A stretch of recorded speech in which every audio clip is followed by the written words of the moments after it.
దేవుని పరిశుద్ధ నామమునకు మహిమ కలుగును గాక. హల్లెలూయా. Paul training programme. ఈ ప్రోగ్రాంకి వచ్చినటువంటి మీ అందరికి కూడా ప్రభు అయిన యేసుక్రీస్తు వారి నామంలో వందనాలు తెలియజేస్తా ఉన్నాను. గమనించండి, మనం 7 గంటలకంటే ఒక 10 నిమిషాల ముందే రావాలి. 7:30 తర్వాత వచ్చారంతా. మీరందరూ గుర్తుంచుకోవాల్సింది ఏంటి అంటే, తప్పనిసరిగా 7 గంటలకల్లా ఇక్కడ ఉండాలి. ఎందుకు ఉండాలి అంటే, మనం ఒక క్రమాన్ని మనం ఏర్పరచుకున్నప్పుడు ఫస్ట్ మనకి చదువు అవ్వాలి అంటే ఆ క్రమానికి లోబడాలి. అందుకని తప్పనిసరిగా 7 గంటలకే రావాలి. తర్వాత అందరూ కూడా ట్రైనింగ్ పుస్తకాలు తెచ్చుకున్నారు కదా. పుస్తకం పేరేంటిది? శిష్యులను తయారు చేయటం. అందరు తెచ్చుకున్నారా? చూపించండి. ఇంట్లో ఉందా? యుద్ధానికి పోతా కత్తిని మర్చిపోయినట్టు. తప్పనిసరిగా మీ నోట్సులు, మీ టెక్స్ట్ బుక్లు తప్పనిసరిగా తెచ్చుకోవాల్సిందే. రెండవది వచ్చేసి నోట్సులు తెచ్చుకున్నారు అందరూ? నోట్సులు కూడా చూపించండి. తప్పనిసరిగా అందరికీ నోట్స్ ఉండాలి. ఎందుకంటే ఈ నోట్స్ కూడా వాళ్ళు పరిగణలోకి తీసుకుంటారు. తప్పనిసరిగా నోట్స్ ఉండాలి, టెక్స్ట్ బుక్ ఉండాలి, బైబిల్ ఉండాలి, పెన్ను ఉండాలి. ఇవన్నీ తెచ్చుకోవాలి. మీరు పుస్తకం ఏంటి? పుస్తకంలో మొదటి పేజీలో ఒక వచనం ఉంటుంది, చదవండి. తిమోతికి రాసిన 2వ పత్రిక 2వ అధ్యాయము 2వ వచనం. నీవు అనేక సాక్షుల ఎదుట నా వలన విన్న సంగతులను ఇతరులకు బోధించుటకు సామర్థ్యము గల నమ్మకమైన మనుషులకు అప్పగింపుము. ఈ ట్రైనింగ్ అంతటికీ కూడా ఇది మూల వాక్యం లాంటిదన్నమాట. నీవు అనేక సాక్షుల ఎదుట నా వలన వినిన సంగతులను ఇతరులకు బోధించేటువంటి సామర్థ్యం గల నమ్మకమైన మనుషులకు అప్పగించాలి. అంటే ఈ వచనాన్ని ఎవరు చెప్తున్నారు? ఎవరికి చెప్తున్నారు? బైబిల్ తీయండి. ఈ వచనం ఎక్కడుందో చూడండి. ప్రారంభంలో ఒక హెడ్డింగ్ ఉంటుంది, చదవండి. అపోస్తలుడైన పౌలు తిమోతికి రాసిన పత్రిక. అంటే ఇప్పుడు వచనాన్ని ఎవరికి చెప్తున్నారు? పౌలు తిమోతితోటి చెప్తా ఉన్నాడు. ఏమని చెప్తున్నాడు అంటే, నా దగ్గర నువ్వు కొన్ని విషయాలు విన్నావు కదా, ఈ విషయాలు అనేకులకి బోధించాలి. సాక్ష్యార్థమై అనేకులకి బోధించాలి. బోధించగలిగేటువంటి సామర్థ్యం కలిగినటువంటి వ్యక్తుల్ని నువ్వు కూడా కొంతమందిని నియమించు, అలాంటి వారిని తయారు చేయని చెప్తున్నాడు. ఇదే మాట యేసు ప్రభువు కూడా చెప్పాడు. ఎక్కడ చెప్పాడు? మత్తయి సువార్త. ఈ వచనాలు రాసుకోవాలి మీరు పుస్తకంలో, మీ నోట్స్లో నేను చెప్పిన రిఫరెన్స్లన్నీ రాసుకోవాలి. కొత్త నోట్సులు పెట్టాలి, రఫ్ నోట్సులు పెట్టొద్దు ఎవరు. కొత్తదే పెట్టాలి. ఎందుకంటే మీరు తెచ్చుకున్న నోట్సులు కూడా సరిపోవు. అర్థమైందా? మంచి పుస్తకం, స్ట్రాంగ్ పుస్తకం, రఫ్ నోట్స్ తెచ్చావు నువ్వు కూడా, అవి కాదు, కొత్తది పెట్టాల్సిందే. ఎందుకంటే ఈరోజు రేపు నేర్చుకొని ఇక తర్వాత పక్కన పడేసేది కాదు. ఈ నోట్స్లన్నీ కూడా వాళ్ళు చూస్తారు. చూసి మీరు ఎంతవరకు సరిగా నేర్చుకున్నారనే దాన్ని బట్టి సర్టిఫికేట్ ఇస్తారు. అందుకని ఈ రోజుకి నేను క్షమించినా కానీ నెక్స్ట్ వీక్ తప్పనిసరిగా అందరూ కూడా నోట్స్ కొత్తది పెట్టాల్సిందే. అర్థమైందా? యేసు ప్రభు ఎక్కడ చెప్పాడు అంటే, మత్తయి సువార్త 28వ అధ్యాయము 19వ వచనాన్ని చూడండి. కాబట్టి మీరు వెళ్ళి సమస్త జనులను శిష్యులుగా చేయుడి, తండ్రి యొక్కయో కుమారుని యొక్కయో పరిశుద్ధాత్మ యొక్క నామములోనికి వారికి బాప్తిసం ఇచ్చుచు, నేను మీకు ఏ సంగతులను ఆజ్ఞాపించితినో వాటన్నిటినీ గైకొనవలెనని వారికి బోధించుడి. నేను మీకు ఏ సంగతులను ఆజ్ఞాపించితినో మీరు ఎవరికైతే చెప్తున్నారో వాళ్ళు ఆ సంగతులన్నీ కూడా గైకొనాలి అని చెప్పేసి వాళ్ళకి బోధించండి, వాళ్ళకి నేర్పించండి. యేసు ప్రభు కూడా ఇదే తాత్పర్యాన్ని కలిగి ఉన్నాడనమాట. ఎందుకని ఇలాంటి తాత్పర్యాన్ని యేసు ప్రభు కలిగి ఉన్నాడు? అలాగనే పౌలు గారు కూడా ఇలాంటి తాత్పర్యాన్ని ఎందుకు కలిగి ఉన్నారు అంటే, ఇద్దరి బ్యాక్గ్రౌండ్ చూస్తే యేసు ప్రభు ఎక్కడి నుంచి వచ్చాడు? అంటే పరలోకం నుంచి వచ్చాడు. పరలోకంలో పరిస్థితి ఎట్లా ఉంటుంది అంటే, ఏ కష్టం ఉండదు, ఎవడు తిట్టేవాడు ఉండదు, లేకపోతే ఏ బాధలు అక్కడ ఉండవు. దైవత్వంలో ఉన్నాడు, దేవునితో సమానునిగా ఉంటాడు యేసుప్రభు. భూమి మీదకి వచ్చినప్పుడు అన్నీ కష్టాలే, అన్నీ బాధలే, అన్నీ అవమానాలే. పైపెచ్చు యేసుప్రభు చెప్పుకున్న మాట ఏంటి అంటే, నేను మీకోసం ప్రాణం పెట్టడానికి వచ్చానని చెప్పి మన కోసం ప్రాణం పెట్టాడు. ఇదంతా ఎందుకు చేశాడు యేసుప్రభు? ఇదంతా చేయడంలో యేసుప్రభు యొక్క ఉద్దేశం ఏంటి? రెండవది, పౌలు గారిని కనుక తీసుకున్నట్లయితే, పౌలు గారు కూడా ఒక ఉన్నత కుటుంబం. పౌలు గారి యొక్క తల్లిదండ్రులు వ్యాపారస్తులు, బాగా డబ్బులు సంపాదించినటువంటి వ్యక్తులు అన్నమాట. పౌలు గారి యొక్క నాన్నగారికి ఉన్న ఆశ ఏంటి అంటే, మా అబ్బాయి కూడా ఈ బైబిల్ గురించి తెలుసుకోవాలి, బైబిల్ పండితుడు అవ్వాలి అని చెప్పేసి, వాళ్ళు ఉండేది తార్స్ అనేటువంటి ఊర్లో, పట్టణంలో. అక్కడి నుంచి యెరూషలేముకి పంపించాడనమాట. యెరూషలేముకి వచ్చి చదువుకున్నాడు. చదువుకొని ఆ చదువు నుండి బయటకు వచ్చిన తర్వాత ఏ తత్వాన్ని అలవర్చుకున్నాడు అంటే, క్రైస్తవులు యూదా మతాన్ని పాడు చేస్తున్నారు కాబట్టి వాళ్ళని తిట్టినా, కొట్టినా, చంపినా ఎటువంటి ఇబ్బంది లేదు అని చెప్పేసి ఆ తాత్పర్యంతో బయటకు వచ్చాడు. దేవుడు అతన్ని పట్టుకొని దమస్కు మార్గంలో ఉన్నప్పుడు అతనికి దర్శనమిచ్చి అతన్ని పట్టుకున్నప్పుడు, యేసుక్రీస్తుని నమ్మాడు, యేసుక్రీస్తుని గురించి తెలుసుకున్నాడు. ఓకే, ఈయన పాత నిబంధన కాలంలో వాగ్దానం చేయబడినటువంటి మెస్సయ్య అని చెప్పేసి గ్రహించి, అప్పటి నుండి యేసుక్రీస్తుని గురించి ప్రకటించడం ప్రారంభించాడు. ఎంత గొప్పగా ప్రకటించాడు అంటే, ఆయన సేవ యేసుక్రీస్తుతో పాటు తిరిగినటువంటి శిష్యులు కూడా అంత సేవ చేయలేదు. అలాగనే యేసుప్రభు శిష్యులు కూడా అన్ని బాధలు పొందలేదు, అలాంటి బాధలు పొందాడనమాట. చూడండి ఒకసారి, కొరింథీయులకు రాసిన మొదటి పత్రిక, రెండవ పత్రిక 11వ అధ్యాయము 23వ వచనం నుండి చూడండి.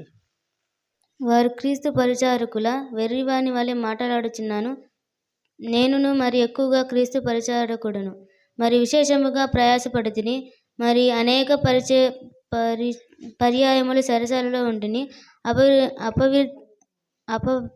పరిమితముగా దెబ్బలు తింటిని, అనేక మారులు ప్రాణాభయములో ఉంటుని, యూదుల చేత 5 మార్లు ఒకటి తక్కువ 40 దెబ్బలు తింటిని, 3 మారు బెత్తములతో కొట్టబడి తిని, ఒకసారి రాళ్లతో కొట్టబడి తిని, 3 మారు ఓడ పగిలి శ్రమపడి తిని, ఒక రాత్రి మగలు సముద్రంలో గడిపి తిని, అనేక పర్యాయములు ప్రయాణములలోను, నదుల వలనైనను ఆపదలలోను, దొంగల వలనైనను ఆపదలోను, నా స్వజనుల వలనైనను ఆపదలలోను, అన్యజనుల వలనైన ఆపదలోను, పట్టణములో ఆపదలోను, అరణ్యములో ఆపదలోను, సముద్రములో ఆపదలోను, కపట సహోదరుల వలనే ఆపదలోను ఉంటిని. ప్రయాసముతో కష్టముతోనూ, తరచుగా జాగరణములతోనూ, ఆకలి దప్పులతోనూ, తరచుగా ఉపవాసములతోనూ, చలితోనూ, దిగంబరత్వముతోనూ ఉంటిని. ఇంకనూ చెప్పవలసినవి అనేకములున్నవి. ఇవియుగాక సంఘములన్నిటిని గూర్చిన చింతయు కలుగదు. ఈ భారము దినము దినమునకు నాకు కలుగుచున్నది. రైట్. ఇప్పుడు గమనించినట్లయితే, పౌలు గారు పొందినటువంటి కష్టాలు లిస్టు చూస్తే ఆశ్చర్యం వేస్తుంది. ఒక మనిషి ఎన్ని రకాల కష్టాలు అనుభవించాడు అంటే, దేన్ని ఆశించి అనుభవించాడు. పౌలు గారు ఎలా చనిపోయారు? మీరు పౌలు గారి సినిమా కూడా ఒకటి ఉంది, తెలుసా మీకు? పౌలు గారి సినిమా ఏది? పౌలు గారి సినిమా వెనకట్లోది దయామయుడు అని ఒక సినిమా ఉంది. దయామయుడు ఏదో, మొత్తానికి సినిమాలో చూపిస్తాడు పౌలు గారిని శిరఛేదనం చేసి చంపేస్తారు. సరే, ఏదన్నా కానీ చరిత్రలో పౌలు గారు ఎలా చనిపోయారు అంటే, నీరో చక్రవర్తి చేత చంపబడ్డాడు. నీరో చక్రవర్తి పౌలు గారిని తలగొట్టించి చంపేశాడనమాట. తన జీవితంలో ఏ సుఖాన్ని కూడా ప్రభువుని నమ్ముకున్న తర్వాత పొందలేదు, అన్ని కష్టాలే. మరణం కూడా ప్రశాంతంగా జరిగిందంటే లేదు, మరణం కూడా బాధాకరంగానే జరిగింది. సరే ఈయనేమైనా బేదోడా అంటే తల్లిదండ్రులు బాగా సంపాదించారు. బాగా ఆస్తులు సంపాదించారు. ఆ ఆస్తులతోటేమైనా సుఖవంతమైన జీవితాన్ని గడిపాడంటే గడపలేదు. యేసు ప్రభువు కూడా భూమి మీదకొచ్చిన తర్వాత సుఖవంతమైన జీవితాన్ని గడిపాడంటే గడపలేదు. వీళ్ళిద్దరి జీవితాలు చూస్తే దేన్ని ఆశించి, ప్రత్యేకించి పౌలు మనిషి గాబట్టి, ఈ పౌలు దేన్ని ఆశించి ఎన్ని కష్టాలు యేసు ప్రభువుని నమ్ముకొని అనుభవించటానికి సిద్ధమయ్యి అనుభవించాడు. ఎందుకు అనుభవించాడసలు? వెనక ఉద్దేశ్యం ఏంటి? సహజంగా విశ్వాసులైన మీరు గాని, లేకపోతే లోకస్తులు గాని, వాళ్ళు భూమి మీద ఏదో ఒక పని, వ్యవసాయం గాని, వ్యాపారం గాని, ఉద్యోగం గాని ఏదైనా చేసి సంపాదిస్తారు. అంటే ఏది చేసినా, వ్యాపారం చేసినా, ఉద్యోగం చేసినా, వ్యవసాయం చేసినా దాని ఉద్దేశ్యం ఏంటి? అది ఏంటిది? ఆ ప్రతిఫలం ఏంటిది? ఈ ఉద్యోగం చేసినా, వ్యాపారం చేసినా, వ్యవసాయం చేసినా దాని వెనకున్న ఉద్దేశ్యం ఏంటి? డబ్బులు సంపాదించడమే కదా! అంతే కదా! మరి పౌలు గారు పడిన కష్టం గాని, యేసు ప్రభువు పడిన కష్టం గాని, దాని వెనక ఉద్దేశ్యం ఏంటి మరి? అంటే లోకస్తులు గాని, విశ్వాసులు గాని కష్టపడి పని చేస్తారు. దాని వెనక ఉద్దేశం డబ్బులు సంపాదించటం అయితే, నిజంగా సేవకులు కొంతమంది నిజమైన సేవకులు, లోకంలో అబద్ధ బోధకులు, అబద్ధికులైన సేవకులు చాలామంది ఉన్నారు. వాళ్ళ గురించి కాదు. నిజంగా కష్టపడి పనిచేసేటువంటి సేవకులున్నారు. ఆ సేవకుల యొక్క వెనక ఉద్దేశం ఏంటి అంటే, పౌలు గారు ఒక స్టేట్మెంట్ ఇస్తాడు. ఏమని ఇస్తాడు అంటే, నా కోసం నీతి కిరీటం ఉంది అంటాడు. అంటే ఈయన ఇంత కష్టపడి పరిచర్య చేయడంలో, ఇన్ని కష్టాలు అనుభవించడంలో వెనక ఉద్దేశం ఏంటి అంటే, ప్రభువు దగ్గర ఏదో ప్రతిఫలం ఉంది. దానికోసం చేస్తున్నాడు. అట్లాగనే పేతురు యేసు ప్రభుతో అంటాడు ఒక మాట, ఏమనంటే, అన్నీ వదిలేసి నిన్ను వెంబడిస్తున్నాం కదా, మాకేంటి ప్రతిఫలము అని చెప్పేసి ప్రభువుని అడుగుతాడు. ప్రభువు ఏమంటాడు అంటే, ఇదిగో 12 గోత్రాలకి మీరే సింహాసనాల మీద కూర్చొని తీర్పు తీరుస్తారు. అంటే ప్రభు ఇచ్చినటువంటి ఆధిక్యత ఏంటి అంటే, శిష్యులకి నాతో పాటు సమాన హోదా, నాతో పాటు తీర్పు తీరుస్తారంటే ఒక గొప్ప హోదాని గురించి చెప్పాడు. అట్లాగనే యేసుప్రభు శిష్యులిద్దరు, అన్నదమ్ములిద్దరు వాళ్ళ అమ్మని తీసుకొనొస్తారు. తీసుకొనొచ్చి యేసుప్రభుతో మాట్లాడిస్తారు.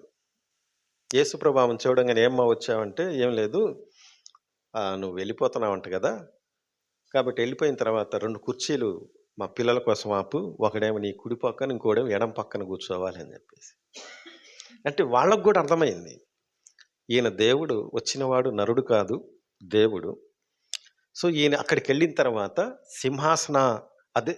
సింహాసనాన్ని ఎక్కి పరిపాలన చేస్తాడు. ఈయన ప్రపంచానికే రాజు కాబట్టి ఆ రాజు పక్కన నా ఇద్దరు కొడుకులే కూర్చోవాలనేటువంటిది ఆమె ఆలోచన, వీళ్ళ ఆలోచన కూడా. అంటే ప్రతిఫలాన్ని వీళ్ళు అక్కడ ఆశించారు, ఇక్కడ భూమి మీద కాదు. అందుకని హెబ్రీ పత్రికలు కూడా ఏమని చెప్తాడు అంటే, సమస్తము తండ్రి యేసుక్రీస్తు పాదాల కింద పెడితే, యేసు ప్రభు ఏం చేశాడు అంటే, ఆ సమస్తాన్ని కూడా మనుషుల యొక్క, ఆయన ప్రజల యొక్క పాదాల కింద పెట్టాడు. అందుకనే ఆదామును సృష్టించిన తర్వాత సృష్టి మీద అధికారం అంతటిని కూడా ఎవరికి ఇచ్చారు అంటే, ఆదాముకే ఇచ్చాడు. ఆధిక్యత అన్నమాట. అంటే భూ సంబంధమైనటువంటి ఈ పాపలోకంలో వచ్చేటువంటి ఆధిక్యతను ఆశించకుండా, పరసంబంధమైన ఆధిక్యతను ఆశించి భక్తులందరూ కూడా ఇహలోక శ్రమల్ని వాళ్ళు లక్ష్య పెట్టకుండా ప్రభువుని చూస్తూ ఈ జీవితంలో కష్టాలు పడటానికైనా, ఆయన సేవ చేయటానికైనా సిద్ధమయ్యారు. అందుకనే స్టీఫెన్ని రాళ్లతో కొట్టి చంపుతూ ఉంటే, ఆ రాళ్లతో కొట్టేదాన్ని ఆయన చూడలేదు, కానీ ఆయన ఆ నేత్రాలతోటి ప్రభువుని దర్శనంలో చూశాడు. నేను యేసుక్రీస్తుని తండ్రి కుడిపార్శ్వాన ఉన్నాడు, ఆయన నేను చూస్తున్నాను అని చెప్పేసి అంటాడు. అంటే దాన్ని ఆశించి వాళ్ళు ఎందుకు చేశారు? ఇంత ఎందుకు చేశారు అంటే వాళ్ళందరూ పిచ్చోళ్ళు అయి చేశారా? వెర్రోళ్ళు అయి చేశారా? మనం అనుకుంటాం కదా, కష్టపడి పని చేయకుండా దేవుడు దేవుడు అని చెప్పేసి ప్రార్థనలు అని చెప్పేసి వెళ్తారు. కష్టపడకుండా ఎక్కడి నుంచి వస్తుంది, కష్టపడకపోతే సంపాదించకపోతే ఇంకొంతమంది ఏం చేస్తారంటే ఎగతాళి చేస్తారు.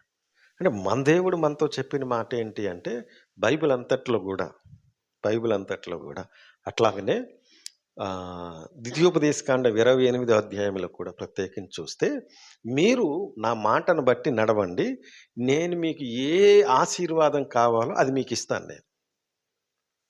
నేను ఇస్తాను, ఏది కూడా తక్కువ చేయనని చెప్పేసి అంటాడు. అందుకని చూడండి, ఆదాము దేవుని మాట విన్నంత కాలం, దేవునికి లోబడినంత కాలం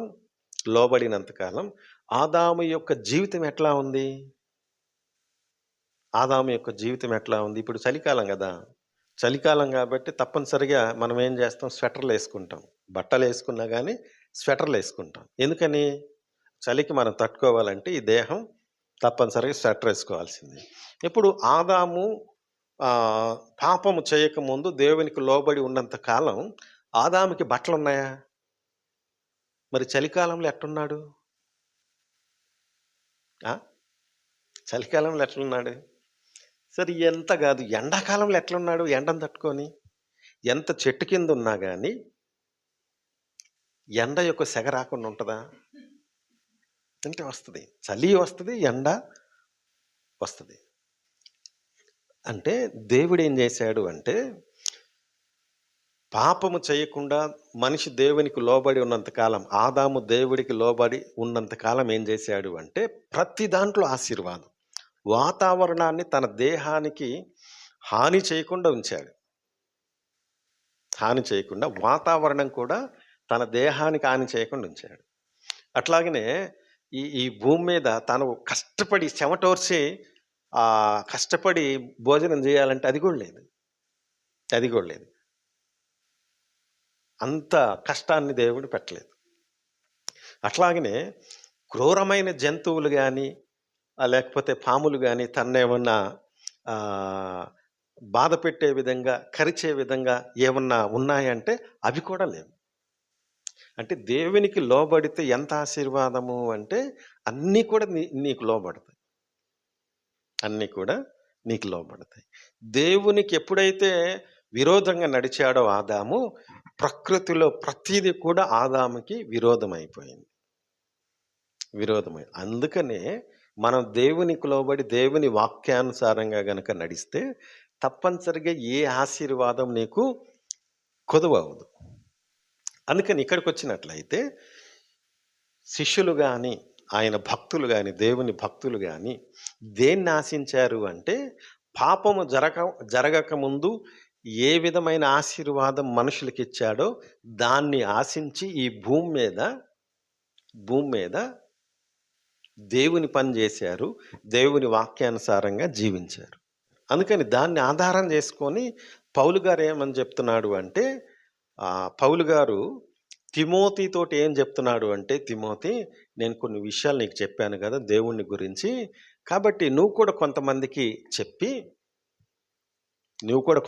చెప్పి వాళ్ళని నిలబెట్టు, నేను నిలబెట్టినట్లుగా వాళ్ళని నిలబెట్టు అని చెప్పేసి. ఎందుకు అంటే వాళ్ళు నరకాన్ని తప్పించుకోవాలి, పరలోకానికి వెళ్ళాలి. అందుకని వాళ్ళని నిలబెట్టమని చెప్పేసి తిమోతితోటి చెప్తా ఉన్నాడు. అందుకని మన ఈ ట్రైనింగ్ ప్రోగ్రాంలో కూడా మనం నేర్చుకునేటువంటిది ఏంటి అంటే, మనం పొందినటువంటి రక్షణ, మనం పొందినటువంటి పరసంబంధమైన ఆశీర్వాదాన్ని మన చుట్టూ ఉన్న వాళ్ళు, మన బంధువులు, మన స్నేహితులు అందరూ కూడా పొందుకోవాలనే ఉద్దేశంతో నువ్వెట్లా వాళ్ళకి నీ సాక్ష్యాన్ని చెప్పాలి, నువ్వెట్లా వాళ్ళకి దేవుని గురించి చెప్పాలి, నువ్వెట్లా వాళ్ళకి పరలోకం గురించి చెప్పాలి, ఇవన్నీ కూడా చెప్పడానికే ఈ ట్రైనింగ్ ప్రోగ్రాం అన్నమాట. అందుకని దీంట్లో ప్రథమంగా ఆ పుస్తకంలో 2వ పేజీలో ఇంకొక కోర్ వాల్యూస్ అని ఉంటాయి, ప్రధాన విలువలు.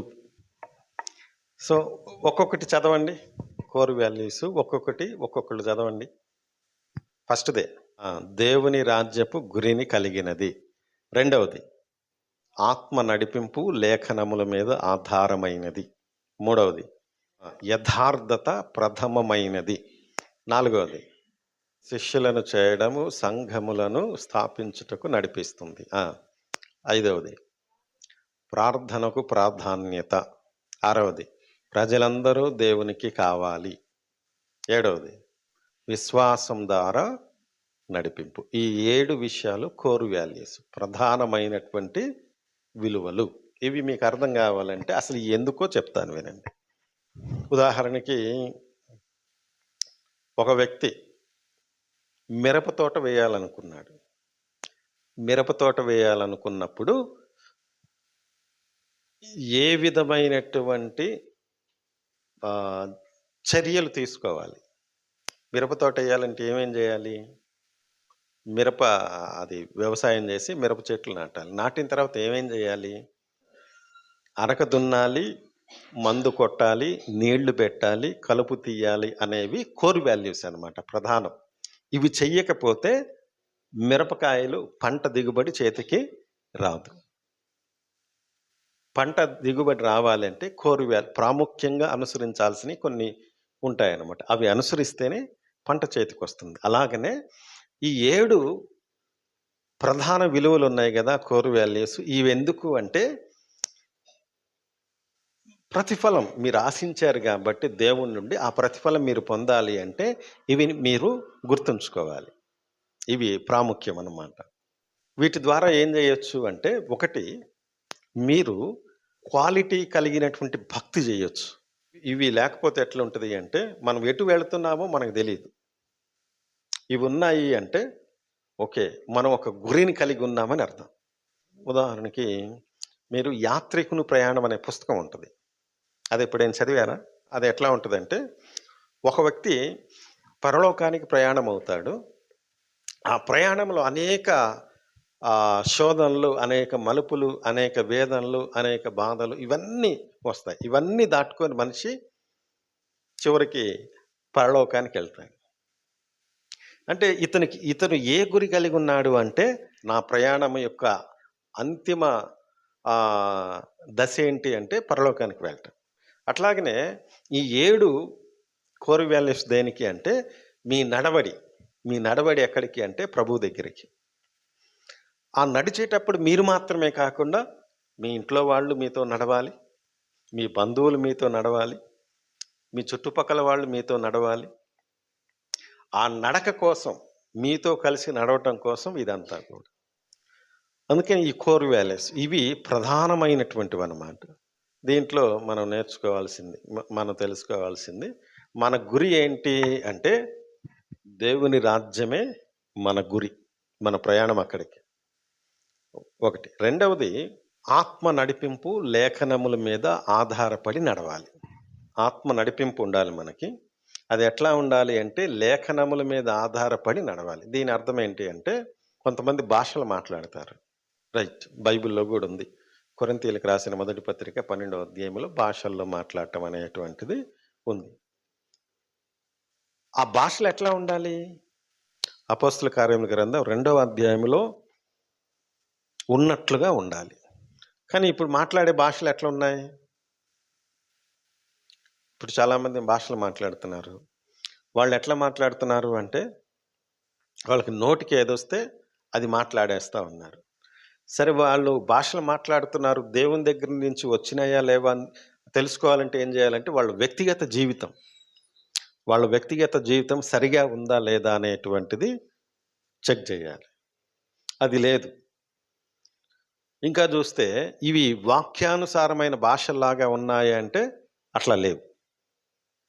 అందుకని రెండవ మాట ఏంటి అంటే, ఆత్మ నడిపింపు మనకు ఉండాలి. ఆ నడిపింపు కూడా ఎట్లా ఉండాలి అంటే సొంత ఆలోచనలను బట్టి ఉండకూడదు, దేవుని వాక్యాన్ని బట్టి ఆ ఆత్మ నడిపింపులో నడవాలి. అది దేవుని నమ్ముకున్నాం కాబట్టి యథార్థమైనటువంటి జీవితం అది ప్రాముఖ్యంగా మన దగ్గర ఉండాలి. నాలుగవది శిష్యులను తయారు చేయటం, సంఘములను స్థాపించుటకు నడిపిస్తుంది. నువ్వు ఎప్పుడైతే నీ సువార్త యేసుక్రీస్తుని గురించినటువంటి సువార్త గాని, లేకపోతే నీ వ్యక్తిగత సాక్ష్యం గాని ఒక వ్యక్తికి చెప్పినప్పుడు, ఆ వ్యక్తి దేవుని దగ్గరికొస్తే, ఆ దేవుని దగ్గరికొచ్చినప్పుడు అతని ద్వారా ఆ ప్రాంతంలో గాని, లేకపోతే అతను మందిరానికి రావటం గాని జరిగింది. తద్వారా ఏం జరిగిద్దంటే సంఘ స్థాపన అనేటువంటిది జరిగిద్ది. ఇవన్నీ చేస్తా ఉన్నప్పుడు తప్పనిసరిగా ఐదవది చూసినట్లయితే ప్రార్థన అనేటువంటిది ప్రాముఖ్యం. ఇవన్నీ చేస్తా ఉన్నప్పుడు ప్రార్థనా జీవితం అనేటువంటిది కూడా ప్రాముఖ్యం. ఆరవది,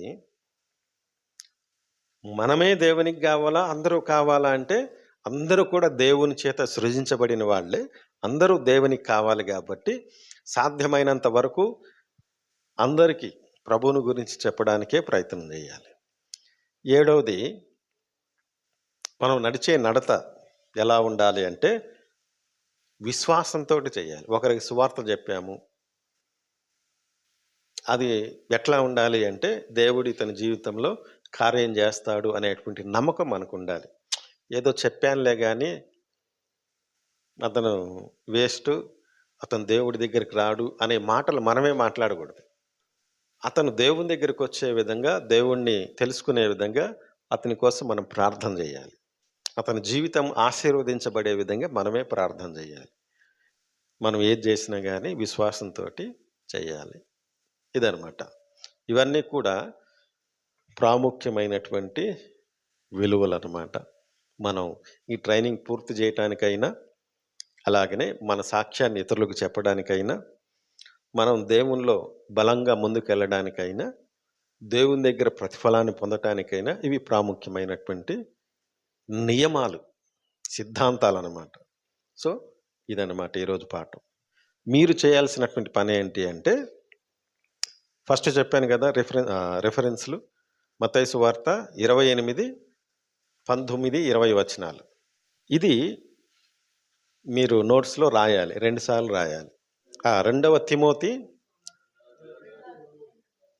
ఇది 2 సార్లు రాయాలి. కొరింథీయులకు రాసిన పత్రికలో ఉంది కదా, 23 నుంచి 20 ఇది ఒక్కసారి రాయండి. ఇది అయిపోయిన తర్వాత ఈ కోర్ వాల్యూస్ ఉన్నాయి కదా, కోర్ వాల్యూస్ 7 వివరణ వద్దు, ఓన్లీ కోర్ వాల్యూసే ఒకసారి రాయండి. వచ్చే వారానికి ఇవి రాసుకొని రావాలి. నోట్స్ మాత్రం తప్పనిసరిగా కొత్త నోట్స్ పెట్టండి. కాస్త పెద్దదే పెట్టుకోండి, 2 సంవత్సరాలకు రావాలి కాబట్టి తొందరగా అయిపోయింది. మంచిది పెట్టుకోండి, పెద్దది పెట్టుకోండి. వచ్చే వారానికి మొదటి పాఠం చదువుకొని రండి అందరూ కూడా. 8వ పేజీ నుండి ఉంది. అది 8వ పేజీలో ఉన్నది. 8, 9 ఇంట్రడక్షను. అసలు పాఠం అయితే 10వ పేజీలో ఉంది. నా కథ, మీ కథ. ప్రార్థన చేయండి, ముగించుకుందాం.